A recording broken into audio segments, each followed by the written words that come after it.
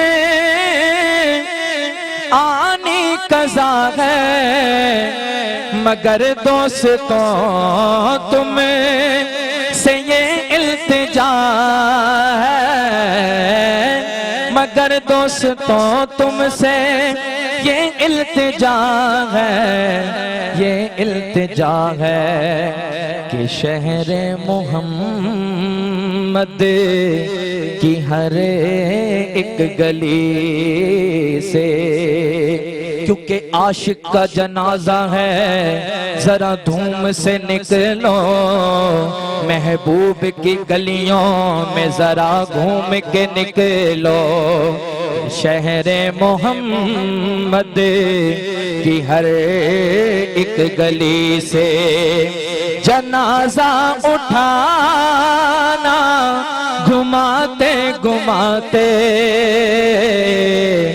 میرے آقا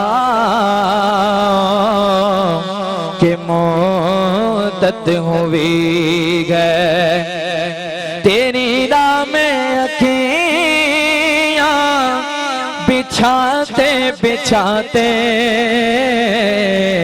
بڑی حسرتوں میں بڑی چاہتوں میں بڑے دن ہوئے گھر سجاتے سجاتے میرے آقا کہ مدت ہوئی ہے سبحان اللہ جی محمد حسین قادری صاحب ہماری ٹیم کی طرف سے ایک گزارش ہے آپ ان کی طرف سے میں گزارش کر رہی ہوں کہ ایک منقبت جو ہے وہ اس کے چند اشعار جو ہے ہمیں سنا دیجیے یہ منظر فضائے طہر میں سارا علی کا ہے منظر فضائے طہر میں سارا علی کا ہے منظر فضائے دہر میں سارا علی کا ہے جس سمت دیکھتا ہو نظارہ علی کا ہے جس سمت دیکھتا ہو نظارہ علی کا ہے اور کل کا جمال جزو کے چہرے سے ہے آیا کل کا جمال جزو کے چہرے سے ہے آیا گھوڑے پہ ہے حسین نظارہ علی کا ہے گھوڑے پہ ہے حسین نظارہ علی کا ہے اور کیا خوب لکھا حضور نصیر ملت رحمت اللہ علیہ نے ہاں اے عرض پاک تجھ کو مبارک کے تیرے پاس اے عرض پاک تجھ کو مبارک کے تیرے پاس پرچم نبی کا چاند ستارہ علی کا ہے